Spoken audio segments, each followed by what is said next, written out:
often it would involve themes of power, dominance, and submission of some kind, because those fantasies are antidotes to feeling guilt. It's like your Always. brain is trying to have a workaround for you. It is, because the theory here is not that radical. It's that we can only feel these sexual desire if it is safe to do so. Just like in therapy, you're not going to bring up painful, intimate details of your past until it's safe to do so. In sexual life, you can only experience arousal if it's safe to experience it. And then the obvious question is, oh, well, what makes it unsafe? Guilt and shame. So our minds are very creative. They just say, oh, I still want to feel pleasure because we are wired to want to feel pleasure. We don't have to take some super drug to want to feel pleasure. We don't have to have a part of our brain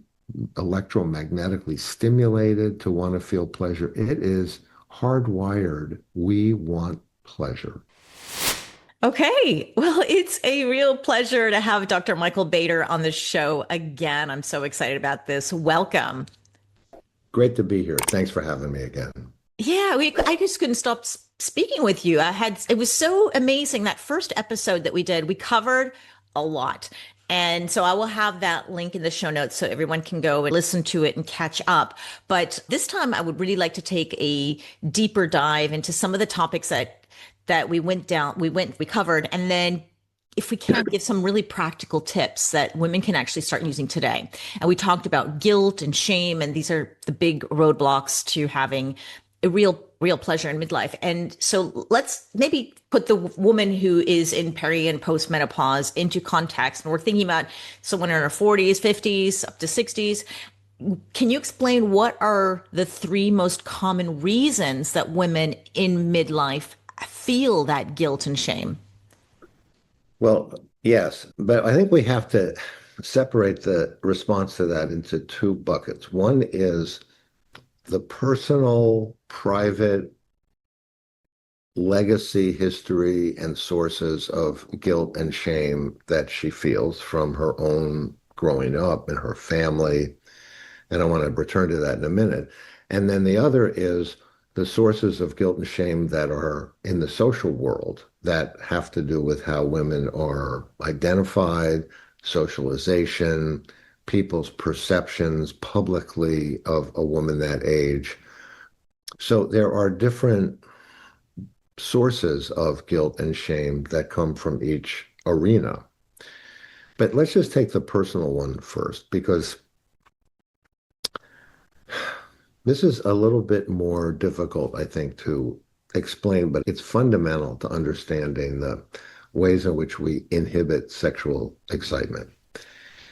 Is that all of us have some residue of guilt and shame from our growing up. It's almost part of the human condition.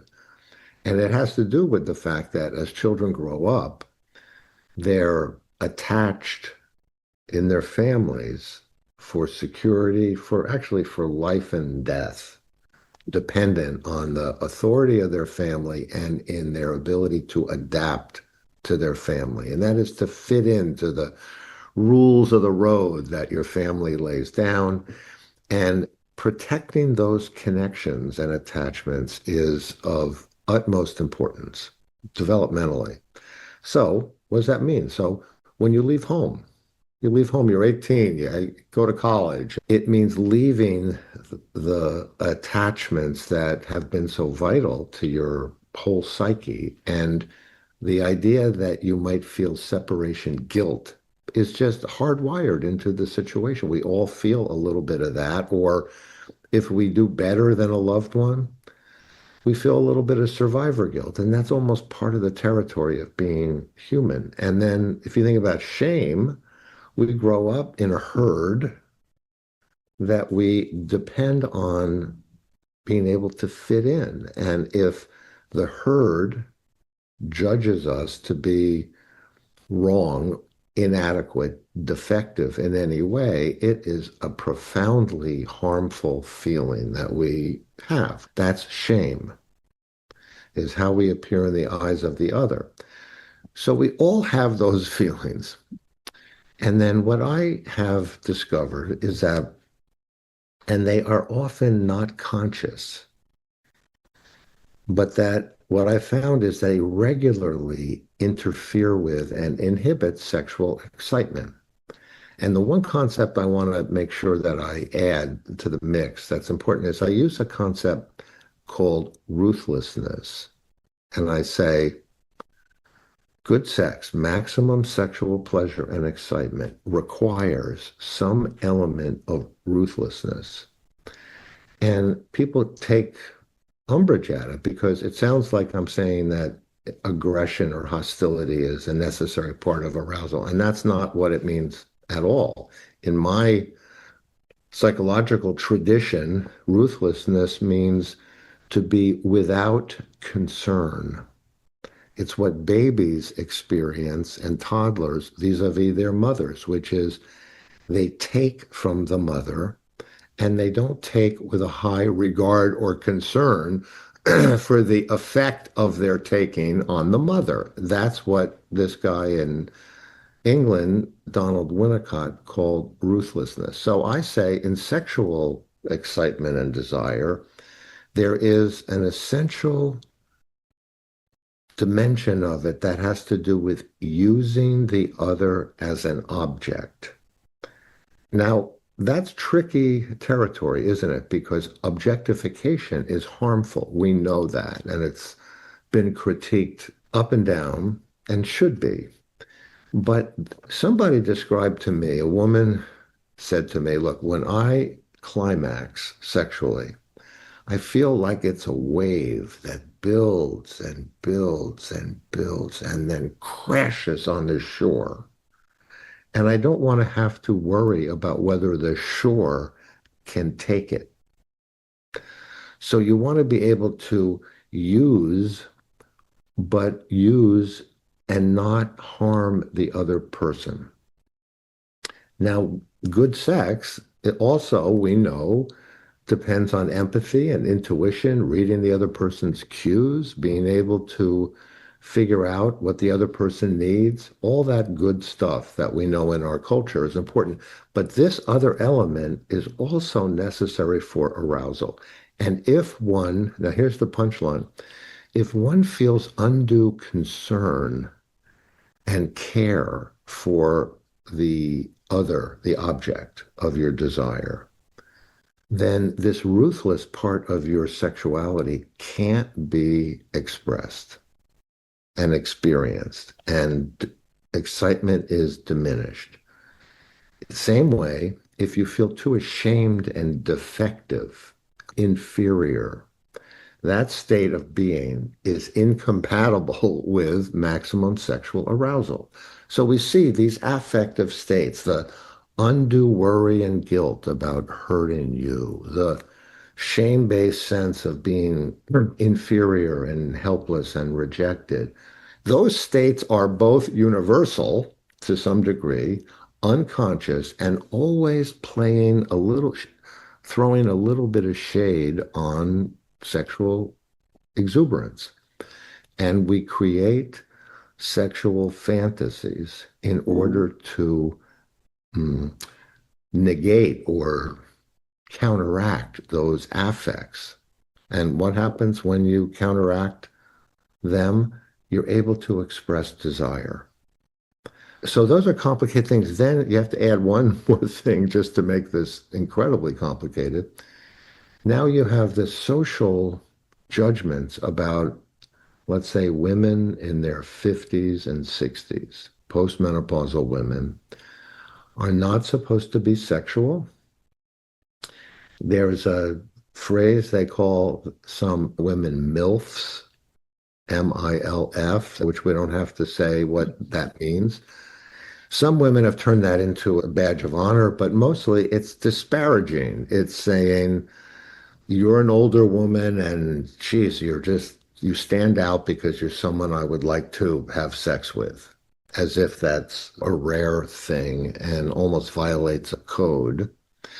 So a woman has to deal with that burden also of socially being told, in effect, that They're not the 25-year-old Cosmo model in terms of beauty, desire, and allure.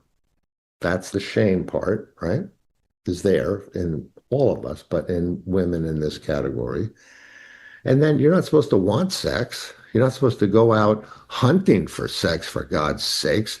In fact, if you were telling your children and grandchildren about your masturbating last night and what you thought about, everyone would become psychotic and you'd be thrown into a mental hospital or something. Why?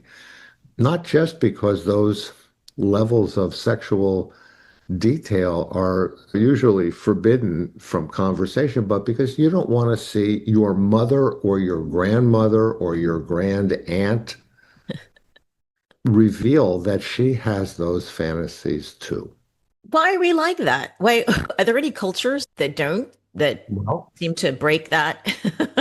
I mean, I it's don't know in terms of erotic desire, but certainly some of it has to do with incest prohibitions. I mm, know that sounds a little psychoanalytic wacky, but it's like you don't want to see your mother mm, as someone who's going around wanting to get laid all the time or have sex, or your grandmother, for God's sakes. mm, So there's this sort of familial prohibitions that have to do with that, I think, that have to play into it, mhm, as well as the entire social industry and capitalist machinery that has created certain standards of beauty and behavior that you see everywhere in every magazine, every TV and show and movie. And as a woman ages, she doesn't fit that bill. mm. She knows it. Source of what? Source of shame. Little bit. You can fight against it or whatever, but it is still cooking around in the background somewhere. Yeah, who wants to see their parents? But we know that older adults do, it plays an importance on sex and arousal and desire. But in our brains, and especially our younger brains, you just don't make that association, or you You say don't. that's not supposed to happen. You don't. Yeah, and I guess it's a sort of protective mechanism as well. And okay, there's a reason for that. But then the fallout is then we put a label on a woman of a certain age or a man of a certain age, like you're not supposed to do that. Even older men, oh, you're a dirty old man. Is it? Because if she wants to be sleeping with somebody, we can't put these labels on these people because then I could see where the guilt and the shame and can come from. And this is society placing this on us, right? Absolutely. Absolutely society. And you think about the 1950s. Now, that's when I was born, early 50s, and post-war America. Men came back from the front. Women had been working. Like my mother had been working as a bank teller during the war. The men came back and took those jobs, and the women were basically let go and were told, in effect, the idea was that they would now raise families in relatively alienated, isolated suburbs apart from their kinship networks. And there was a generation of millions of families that were built on that foundation of a mother who was supposed to derive all of her self-esteem and worth from being a mother. And as the 50s went on, of course, you had people like Betty Friedan write books, The Feminine Mystique, where she talked about the suffering of those women. She called it the problem with no name because they couldn't define what it was exactly that they were suffering from. But what they were suffering from was this domesticated housewife, mother fixation that the culture had of her being a perfect mother. So, what was my point? My point is there was a generation of women who grew up in the 50s who had a level of distress and unhappiness that was widespread. Now, the question comes up, and in my own work, is that the children of these mothers who had a lot of other traits, this is generalizations 101. That just, there's tons of individual variation, but As a generalization, I think it's true. And a generation of children grow up then with the experience of very unhappy mothers. Girls and boys have to see this in different ways. So, what do you do when you have an unhappy mother? You worry about her. You feel some guilt about doing, saying anything that might make things worse. You feel sorry for her. There's a part of you because you're a child who feels even responsible, like you're supposed to help mommy feel better. Now you think about that psychic state in induced, you might say, in a whole generation of the children of these mothers. They grow up with a lot of guilt.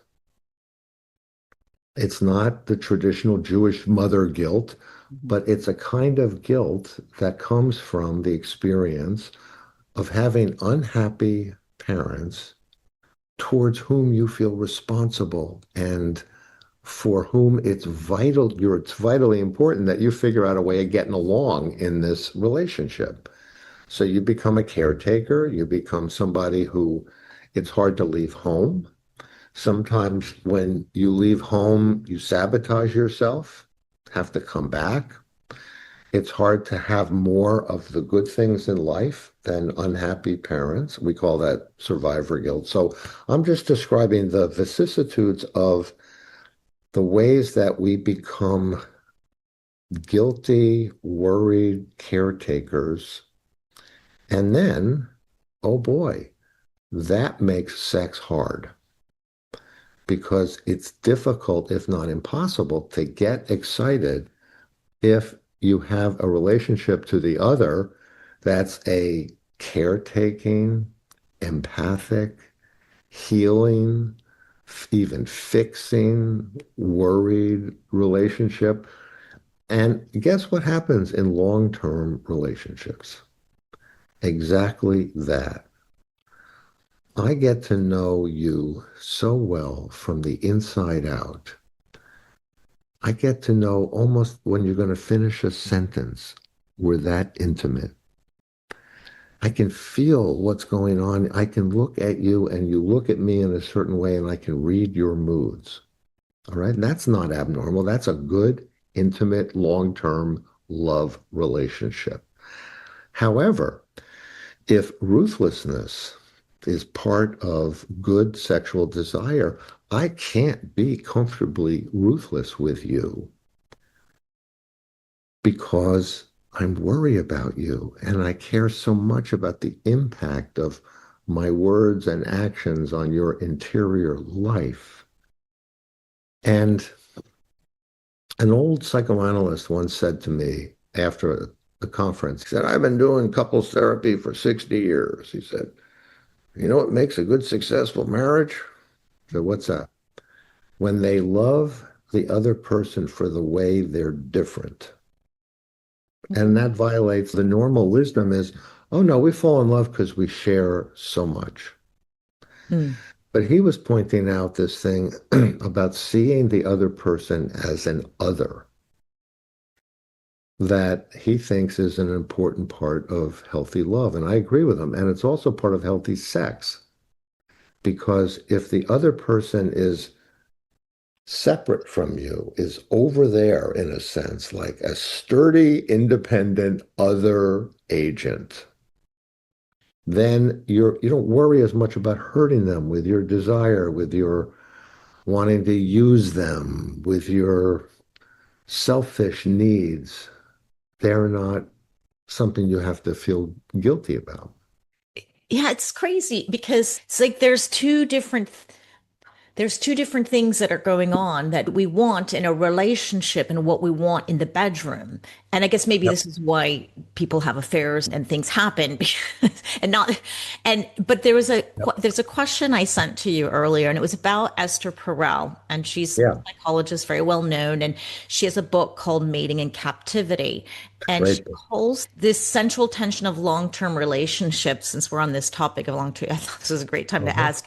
So she says that love seeks closeness and security, Hmm. while desire thrives on distance, mystery, and autonomy. So couples want that safety, predictability, emotional attunement, and the erotic excitement. So how in the Yes. world are we supposed to make this work? Are we close? Or are we far? Are we distant and mysterious? Or we know each other's thoughts and finish each other's sentences? You see what I mean? Yeah, I do. The natural course of sexual excitement, desire, in a long-term intimate relationship declines over time, period.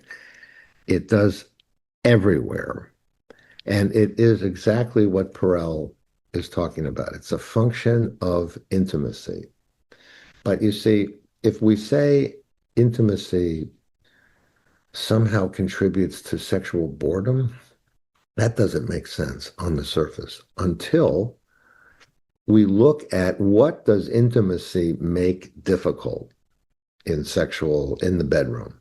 And what I'm saying is exactly this, making this point is that we want to have, we want to abandon ourselves and surrender somewhat to desire and pleasure when we're in the bedroom. And I'm going to be a little bit blunt here and but not too much, but just to make sure that we understand that in the intimate moments of sexual arousal, the choreography and the fantasy life and the experience contains at its best a certain letting go, doesn't it?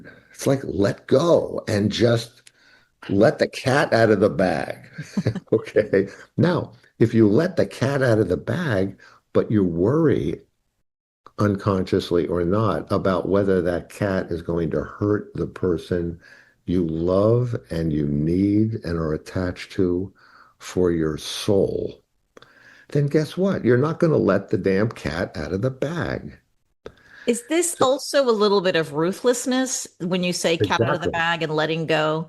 That's exactly what ruthlessness is. It's like I was trying to find metaphors for it, that the woman that had the wave on the beach, or the letting go with abandon, or I think I might have mentioned last time that I had a woman in treatment who was a well-known feminist theorist. And she was very well known, proud of it, had written a lot. But she came in to see me because she had sexual fantasies that were bothering her and making her feel ashamed. The fantasy was making her ashamed, which was that she would be taken and made to have sex with the janitor on her desk, somebody she didn't know, a big guy would throw her on the desk and just ravish her. And she reported to me, says, that turns me on. I don't get it. And it violates my whole sense of feminist principles and the way I live my life. But see, here was the thing. It was actually a fantasy that dealt with her fear of being too strong. Her fear of being too strong. Yes, her guilt about being too strong, about her capacity. If she let it out of the bag, her belief was she'd hurt whoever she was with, the man she was with. It would overwhelm him, castrate him, make him feel burdened. It would, but if she had a fantasy of this powerful man being sexually ruthless with her, then she could be ruthless, experience ruthlessness back at him. She didn't have to worry about hurting him. He wasn't worried about hurting her. So when you get into the details of these fantasies, you can see that they almost always involve some way the person is trying to disconfirm, negate, overcome some kind of belief or feeling in the guilt family or the shame family that otherwise is getting in the way of their libido. Yeah, we covered this so well in the first episode. And your book as well, the story of this woman exactly you're talking about, and so many stories. I'm just amazed the things that happen and go through life. and interfere with their sexual life and their pleasure. And people come to seek you because they're trying to find answers like, why does my brain even go there? I don't know why. Yes. And you feel guilty for having the thing. Or perhaps, yeah, there's just people who can't have sex with their own wife, or because of so many norms and social pressures or things that we grew up with.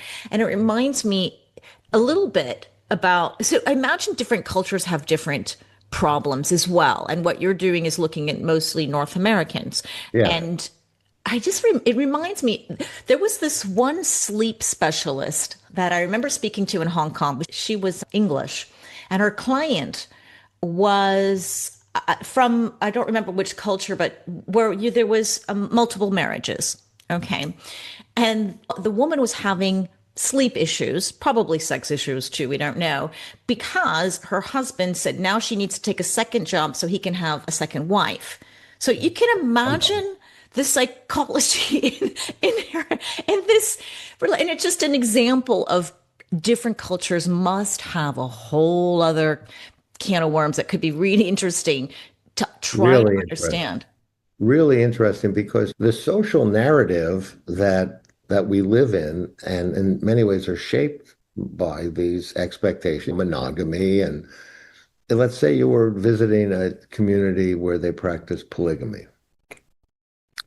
So the social norms, very different than ours, would be very threatening to most of us in various ways. But none of that bears on the question of how they get sexually excited or not. So let's say you're one of four wives. How now that can impact you in every way you can imagine. But how does it impact you in the bedroom? In other words, does it contribute to the conditions under which you can get sexually aroused or not? And I would say it would have to impact, but I don't know exactly how it would. But of course, these expectations that are around us that we grow up in, the rules of the road, so to speak, of a culture, infect every part of life and have to intrude in the bedroom. But still, the issue of sexual desire and letting the cat out of the bag question is, I think, going to be there regardless of the culture. How the culture navigates it or creates conditions under which it can get addressed, I'm sure is really highly varied. Yeah. So let's then give some practical tips, is what I'm thinking about the woman who is struggling, whether it's because I guess it's very different if you're in a long-term marriage. Like you said, you have this dichotomy. How do you even deal with this? And it sounds like part of it is being able to get rid of those feelings of guilt, shame, fear, and then being able to let go, or a sense of ruthlessness, and then have that. I guess it's like an ebb and flow, because your partners could be going, we don't know what's going through his or her Yeah. head, whatever that is, but you want to have this connection during the sexual act, and you want to have the experience and your togetherness. But at the same time, when you say letting go and not sort of quote unquote caring so much, worried about the other person, it doesn't mean you don't care. I can see where it, when it doesn't become a problem. Like, how do you navigate this, and how would that be Well, different for a how do woman you not who's, care? How do you not care about the person you're with? I mean, yeah, if yeah, you hear me saying, well, the problem is you care too much about the person you're with, you care about how they feel, the solution must be to not care. No, you can't not care. That's why there's a tendency over a long period of time in an intimate relationship for sexual arousal and desire to diminish, right? So what can you do? Well, one thing we haven't talked about is, do you masturbate? Okay. So we're thinking about sexual health. Your show has pioneered discussions about hormone replacement therapy. And we know diet, exercise, sleep are all parts of creating the physiologic conditions under which you can experience desire. But of course, now you're still up against these inhibitory roadblocks. So one of the things, so there's a number of things depending on the person that I would suggest. One is if we come to understand that they feel they can't date, let's say, because they're ashamed. They have an expectation they'll be rejected for their age and their body. Okay. Then I'd explore with them the history of that, how they acquire that painful judgment about themselves being defective. That's what I call a pathogenic belief. It's not based in objective scientific reality. They're not actually defective. So psychotherapy helps uncover some of these beliefs and exposes them to the rational light of day that someone can start to modify those beliefs. Or they worry that they're in bed and their partner is going to be burdened by having to take so long to help them orgasm. It takes so long for me to orgasm, and I'm so worried that Bob is gonna, it's just boring to him. So that's guilt. That's, Or pressure that you have to go fast. well, it's pressure, but it plays on your inclination to feel guilty, like you're supposed to be the guy, the girl who's pleasing Bob all the time. That's your job. Bob's welfare matters more than yours. You're supposed to take care of old Bob over there. But maybe that's something that you can work to undo. Like, you don't have to take care of Bob. Maybe Bob should just take care of himself in bed a little bit more. So Or that maybe that he was that. doesn't even care. And we're making these stories in our head that he really cares. Like we're worried about, He may but it not may not care. even That's occur to exactly him. right.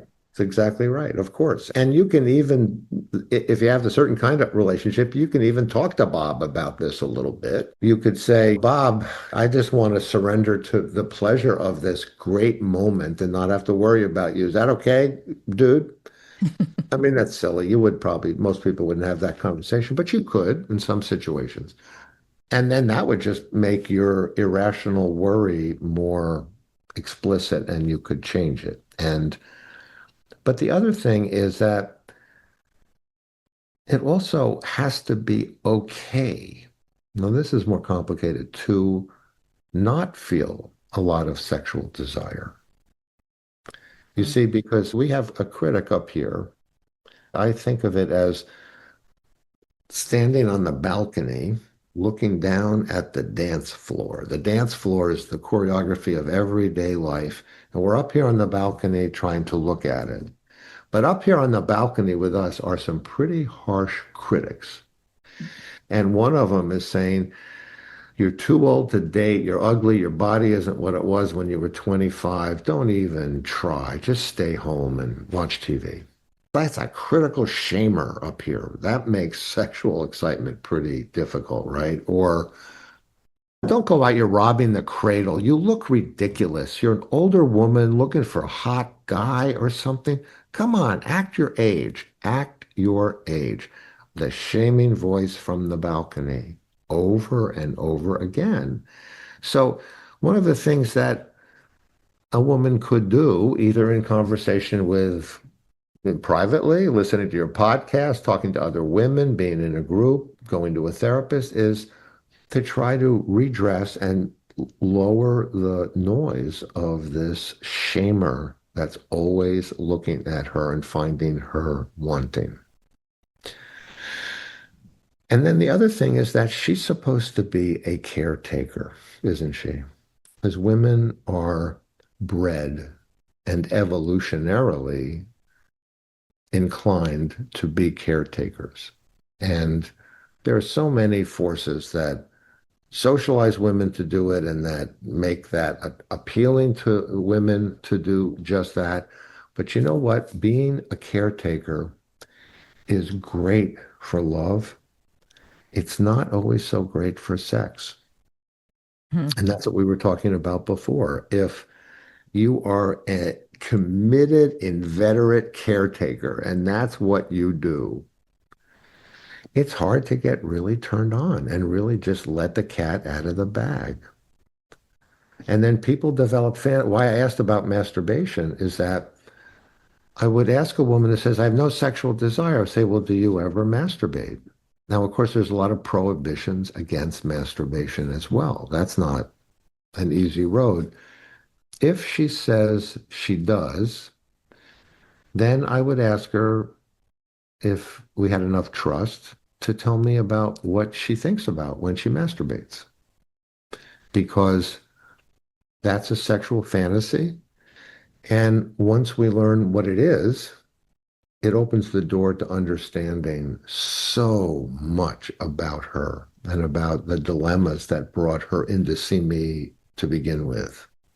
It's one of the tactics that a lot of the sexperts I've interviewed is before you even go into the bedroom with someone else, figure out what you like. And that's requires masturbation or what feeling yourself, what turns you on, and that whole exploration. So it kind of, I guess one of your patients was saying, no, I don't know if that would be one of the solutions, is because how can you tell your partner what you want? Because part of the solution is saying, have that communication that I like it this way, not that way. But if you don't know what you want, Right. then how is he gonna or she gonna guess?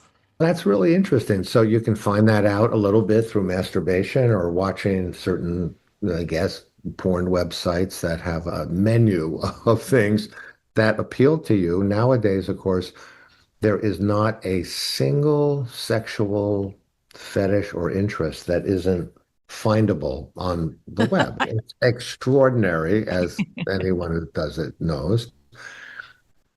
And so that's a very interesting invitation for someone to say, like, what turns you on? How do you know? What did turn you on? And here's that trick to the question, though, is that some women will say to me, I don't think of anything when I touch myself. I just think of my own body and I feel the pleasure of my own body. All right. So there's no mentation, there's no storyline up here, right? But then it's like, oh, wait, but what kind of men are you attracted to? Who's your poster boy? Who's even the Hollywood guy that you think is just so hot? Once you start talking about sexual preferences, you're in the world of sexual fantasies. It's the same thing, exactly the same thing. Yeah, a guy I saw was drawn to, there is a type of modeling and imagery in women's magazines. It's called heroin chic. That's an odd name, heroin chic. And it's a young woman who looks who's advertising something, clothing, cosmetics, something, but she looks very worn out and desiccated, like she's really just recovering from a bad night. And you think, well, what's appealing about that? Huh? What? And in this guy's mind, it's that she's already damaged. I Mm, don't have to worry about damaging her. well, crazy what goes And through. so it's like all of a sudden, oh, I don't have to worry about damaging her. Oh, I guess, Fred, because you do worry about damaging a woman. Oh, yeah. And then once you get that question on the table, you've opened up a door to the whole psychotherapy, actually. Yeah. So do you see any themes in this women in midlife are going through in terms of the source of their issues, or is it just too very like everybody's so different? Well, it's universal in the sense that they're afflicted with something in the family of affects and beliefs that I'm calling guilt, worry, responsibility, omnipotence. And they have residues of feelings and beliefs in the family of shame, rejection, inferiority, and helplessness. Now, those I'm going to look for those themes, and then added on to that are all the social judgments about women of that age are not supposed to want to have any kind of sex, much less dirty sex or much less ruthless sex. Come on. Mm. So I think you have impinging from the outside. every magazine, and then you have an internal life that's highly varied, but has to do with those two families of inhibitions. But she couldn't, it sounds really complex in the sense that only psychoanalysts can actually pick these apart and go, okay, help you dig out the reasons why. Because I think as I was listening to your book, I was like, God, I guess that makes perfect sense. I would have never thought that could be the reason. Yeah. So so if a woman is listening now and she's thinking, oh yeah, this kind of resonates with me, and I think it has something to do with my mom or my religion or my whatever, where do you think she should start in terms of to unpack this? And Yeah, that's a good question. That's very difficult to answer because it would be something like this. It would be like, okay, if you had in your mind that Bader was onto something when he said guilt and shame were the two families of things that hold me back, and that my preferences and fantasy life are attempts to overcome those two things somehow. That's a big first step. It's like if you were to just think about it almost pragmatically. Okay, so you start with I like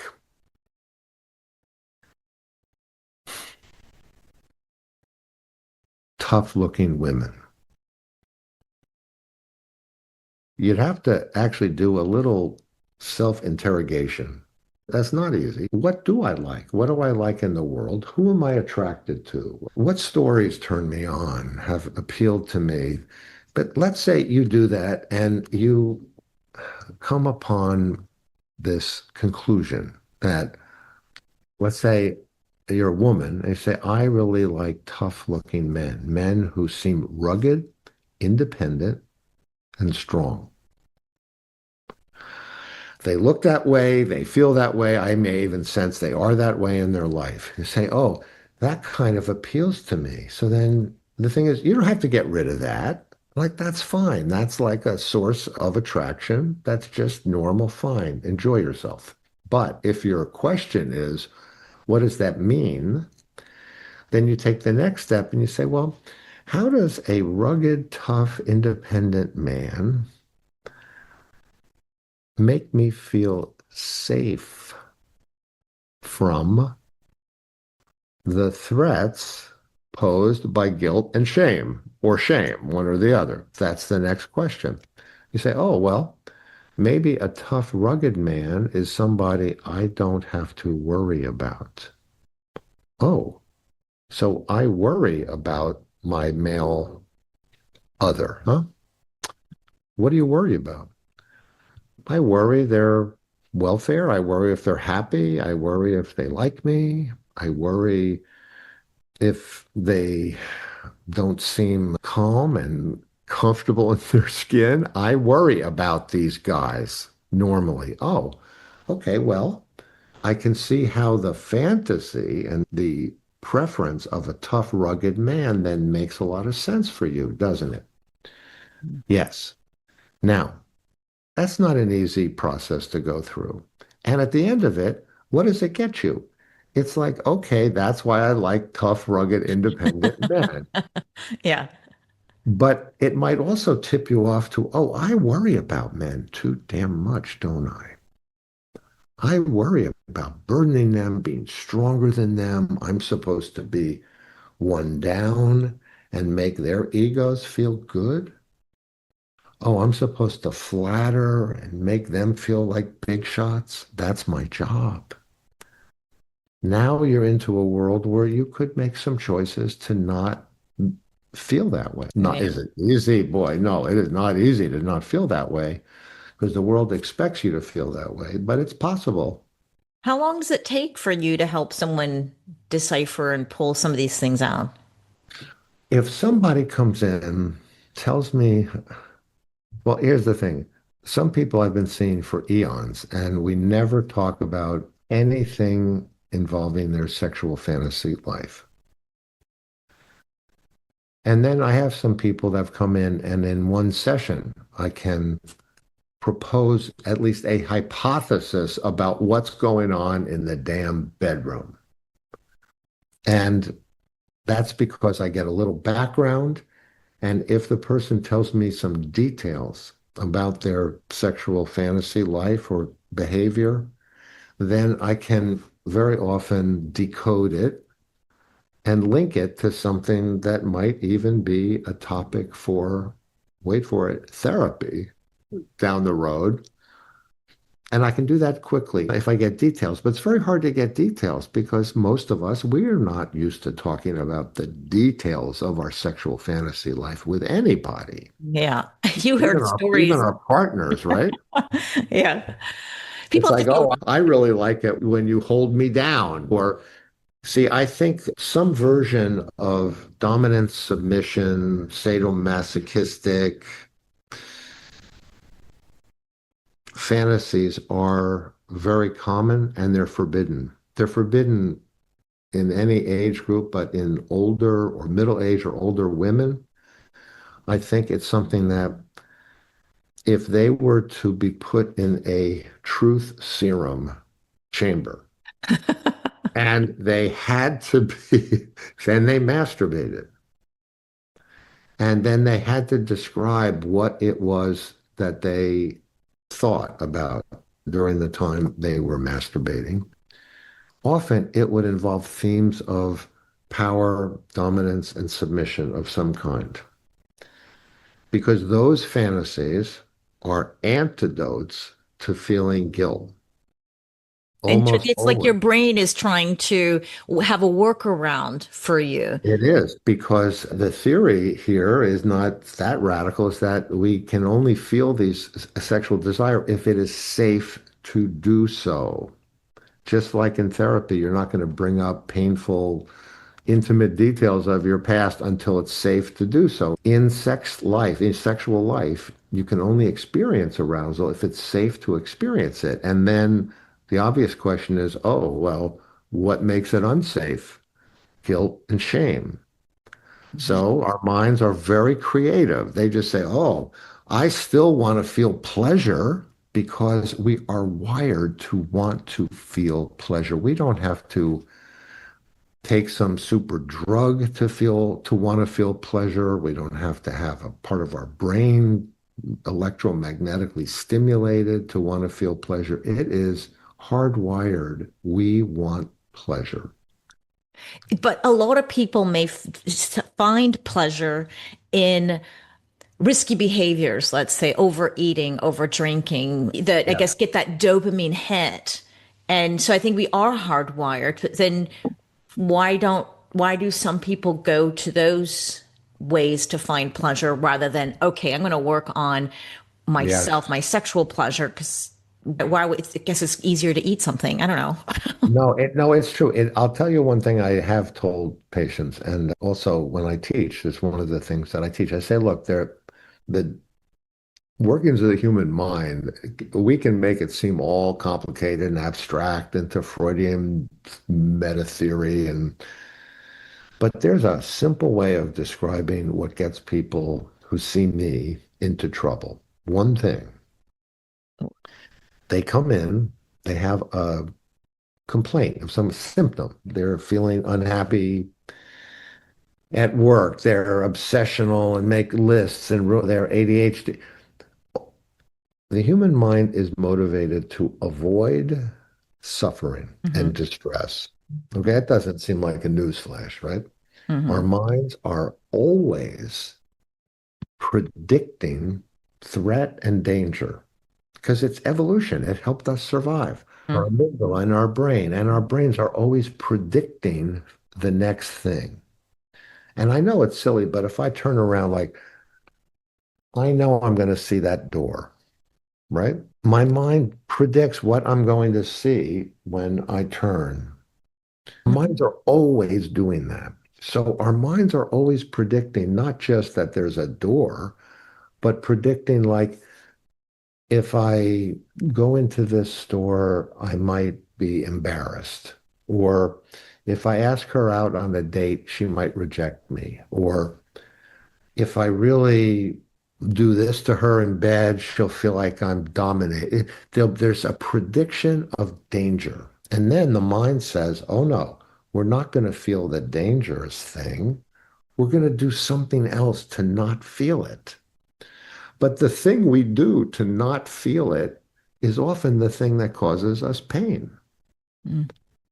I use this silly example of someone who is radically agoraphobic, can't leave the house. His wife drives him, forces him to come see me. He experiences danger out in the world, doesn't he? That's the danger. So what does he do? His solution is to stay indoors. Makes sense.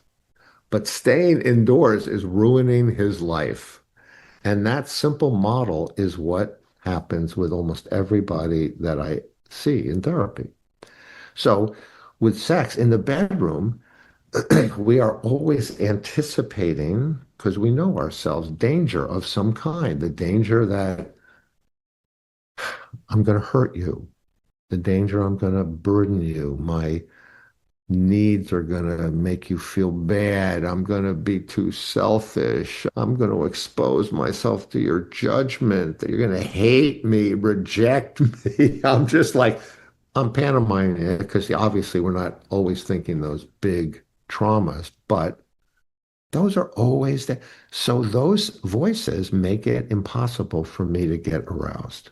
And I got to figure out a way to work around it. And I encourage my patients to figure out ways to work around it. So you like the idea of dominating your husband, being the top, and he doesn't like it. The reason you like to be the top is because you have this thing that has to do, again, with guilt and work.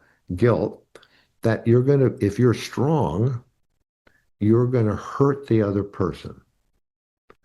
So when you have a domination fantasy, you are strong, but the other person gets aroused. See Mhm. what I mean? Yeah. This is the key to bondage and discipline and sadomasochistic sexual, is that on both parts, they get to experience the let the cat out of the bag, ruthless, aggressive, selfish force of desire, but they don't have to worry about injuring the object.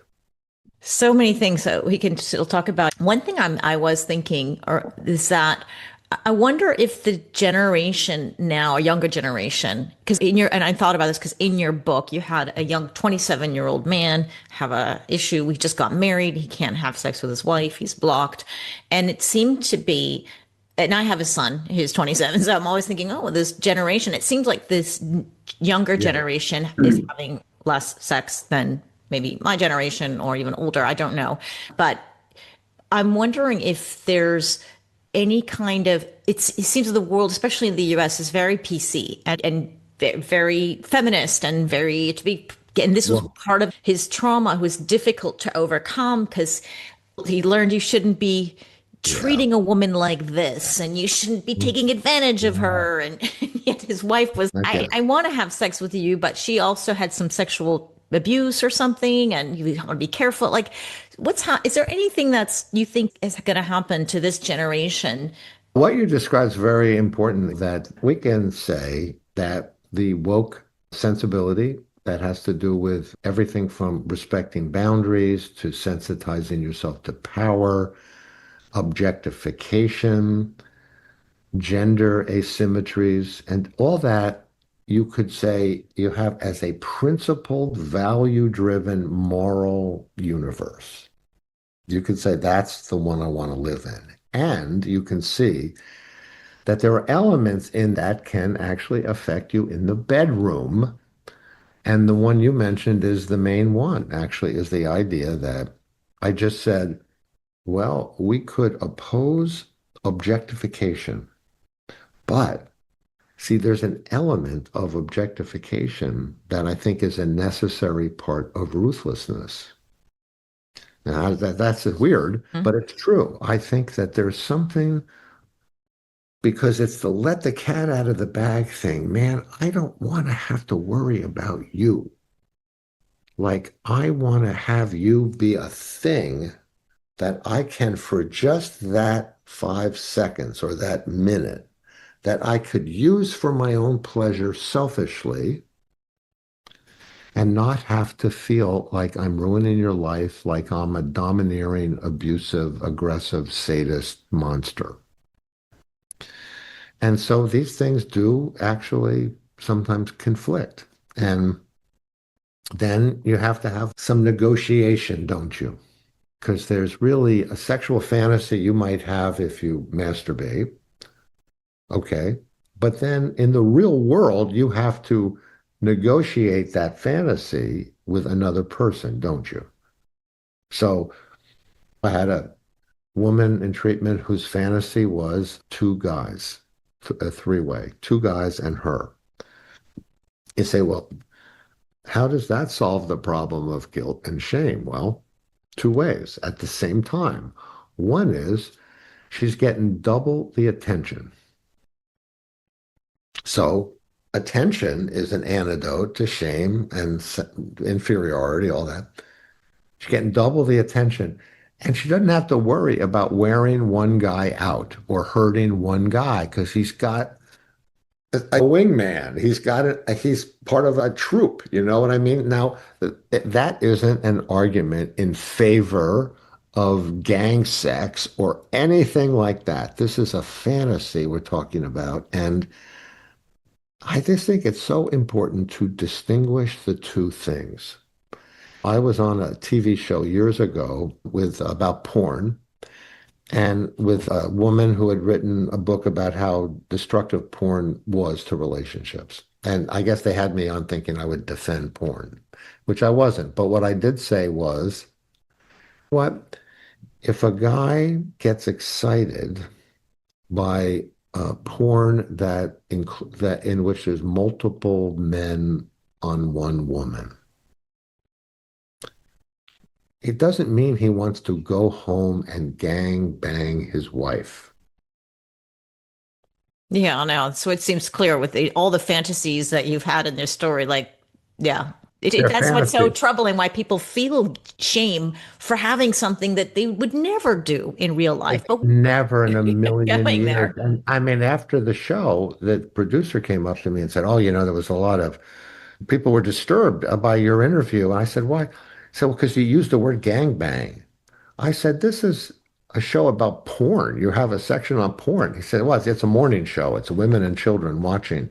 But my whole point was that that what you get turned on by in porn isn't what you want to take away as a script and rewrite it at home with your partner. Although there's overlap, it's not the same thing because sex in the real world has to be negotiated, obviously, with someone else. So it's not coercive. The person's not really a thing.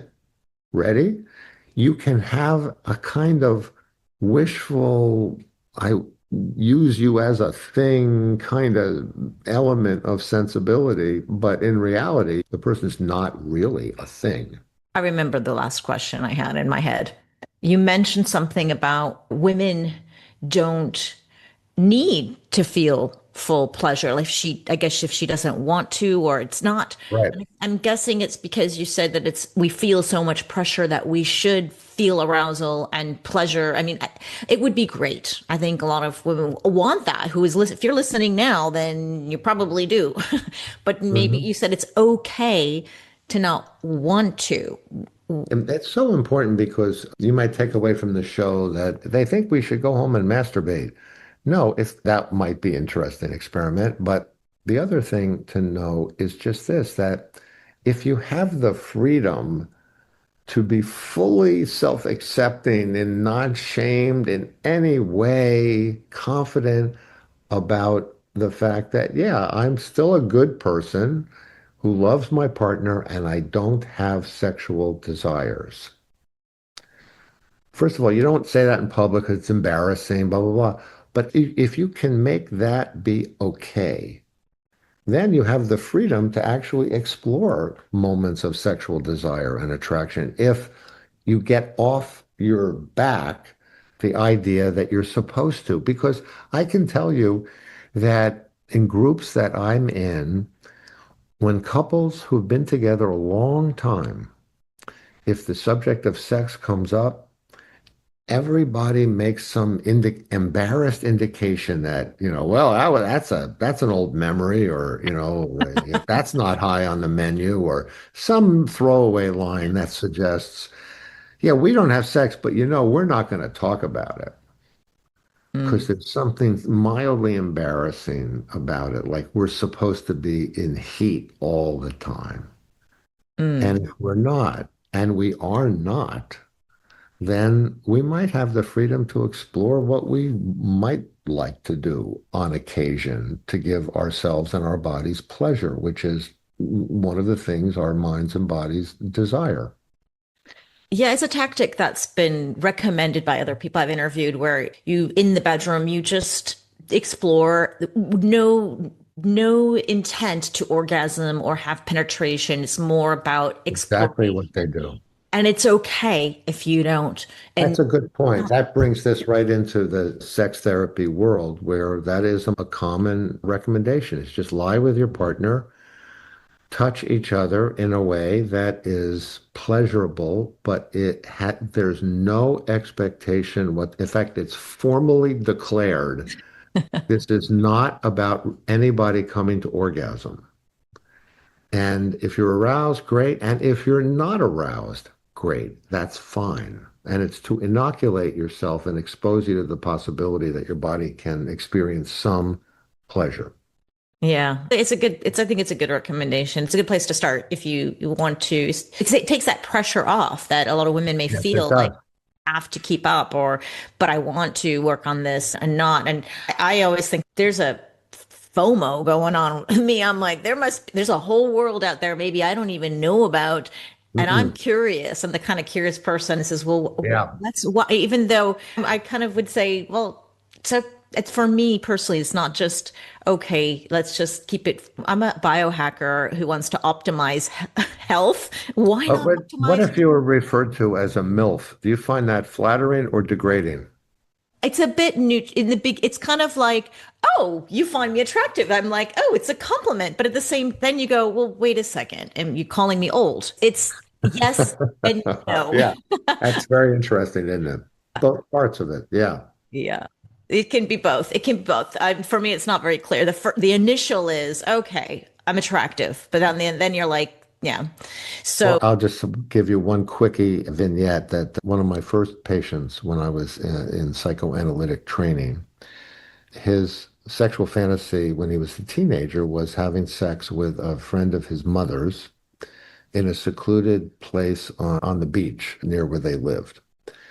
And the analyst I was presenting this to, of course, thought this was the Oedipus complex, and really it was the boy's sexual desires for his mother. And he was completely wrong. What it really was, he had a mom that was like one of these moms I described in the 50s, was quite unhappy. Okay, unhappy mom.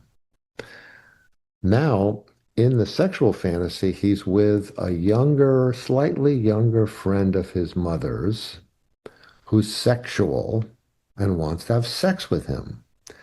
So now we have an older woman who is sexually alive and not depressed. So if somebody's sexually excited, by definition, it communicates, I'm not hurt. I'm not suffering. Isn't that so? In a lot of pornographic fantasy, everybody in the scene has to be turned on because the excitement communicates no one's being hurt here, no mm, one to worry about here. And everyone's having fun. everyone's having fun. No one's suffering here. No one has to be taken care of. It's incredible. I love the analysis, I guess, of things that we never even thought of. And I think it could be very helpful for the women who are struggling right now in this time of life and who want to I improve hope their so. sex life, want to find pleasure, just maybe not knowing how. They've already tried the creams and the gels and the HRT and all the Yep. lubricants, the Yeah. toys. And that's why Mhm. you're here because you can give some insight. So before we wrap up, is there any advice that you would give a woman in midlife where she could start right now? I think one of the things is if she can find some place, a friend, probably not her partner, where The subject of sex could be brought up in some detail. And what I mean by in some detail is not just throwaway lines like, yeah, I'm not having any sex, or I haven't wanted to have sex in a year, or something like that, but where actually she could learn what it is that interests her. Now, that could be through conversation. It could be, as we said earlier, through masturbation and pornography. It could be just with self-reflection, is that there are things that can give you pleasure. It doesn't matter whether they're weird, off the block, unconventional, unseemly for a woman. It doesn't matter. There are things that can give you pleasure that you have a right to have and that you have a right to not seek out at the same time. And if there are things that are interesting to you and pleasurable, then you should sort of take a little bit of a dive into what those things are, what they feel like. And if that eventually ends up in a situation where you can act them out with a person in the world, great. If not, and they remain private, that's fine too. So that's what I would say. Wonderful. Well, thank you so much, Dr. Michael Bader. I'll have your links to your website and your book. I think it's fascinating. And if anybody needs to reach out to you, I have your contacts in the show notes. Thank you. And so I really look forward to talking to you again. And thank you so much for everyone who's listened to the very end. And I hope this has been helpful. And thank you, Dr. Bader, for your Thank you, Zora, for having me on. I love your show. It's really important. Thank you.